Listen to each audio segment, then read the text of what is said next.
नीला सियार की कहानी। चिमन नाम का एक भूखा सियार भोजन की तलाश में जंगल में भटक रहा था।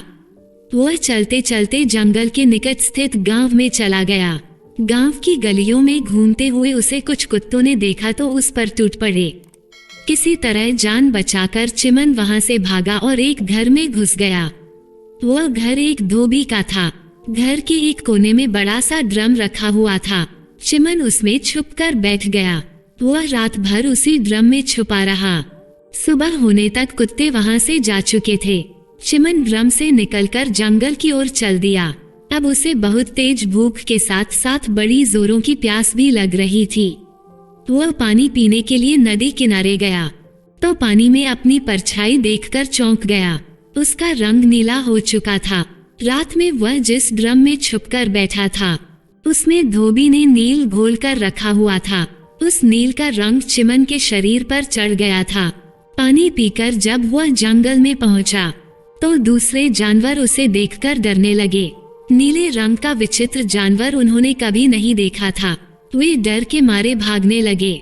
चिमन ने जानवरों को भयभीत देखा तो बड़ा खुश हुआ। उसके दिमाग में यह विचार आया कि क्यों ना मैं जानवरों को मूर्ख बनाकर जंगल का राजा बन जाऊं।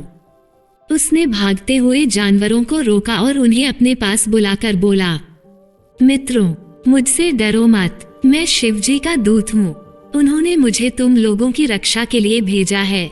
इस जंगल का कोई राजा नहीं है। अब से मैं तुम्हारा राजा हूँ। तुम लोगों की सुरक्षा की जिम्मेदारी अब मेरी है। तुम मेरे राज में आनंद से रहो। अब चिमन के मजे हो गए। दिन भर वह छोटे जानवरों से अपनी सेवा करवाने लगा। हाथी की सवारी कर जंगल में घूमता फिरता और जब शेर, चीते और भेड़िए उसके लिए शिकार करके लाते वो सबसे पहले मांस खाता और बचा हुआ मांस उन्हें दे देता। दिन बड़े ही शांतिपूर्ण रीति से गुजर रहे थे, लेकिन झूठ आखिर कितने दिन छुपता। एक न एक दिन असलियत बाहर आनी ही थी। एक दिन शाम को चिमन अपनी गुफा से बाहर निकला। अचानक उसे कहीं दूर से सियारों की हुआ की आवाज सुनाई पड़ी। चिमन आखिर था तो सियार ही। वह भूल गया कि उसने अन्य जानवरों के सामने शिवजी के भेजे दूत होने का नाटक किया है और वह भी मदमस्त होकर हुआ चिल्लाने लगा। जब दूसरे जानवरों ने उसकी आवाज सुनी तो समझ गए कि वास्तव में वह एक सियार है और उन्हें मूर्ख बनाकर उनका राजा बना बैठा है। सब जानवर उसे मारने के लिए उसके पीछे दौड़ पड़े।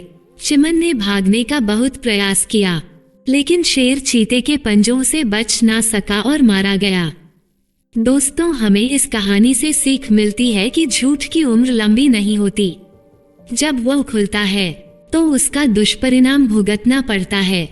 दोस्तों, अगर आपको ये कहानी अच्छी लगी हो तो लाइक जरूर करें और अगर आपको मोटिवेशनल स्टोरीज वीडियो देखना पसंद है तो आप स्टोरी केड चैनल को सब्सक्राइब करके बेल आइकन को प्रेस कर ले ताकि लेटेस्ट वीडियो का नोटिफिकेशन आपको सबसे पहले मिल जाए। Thank you for watching.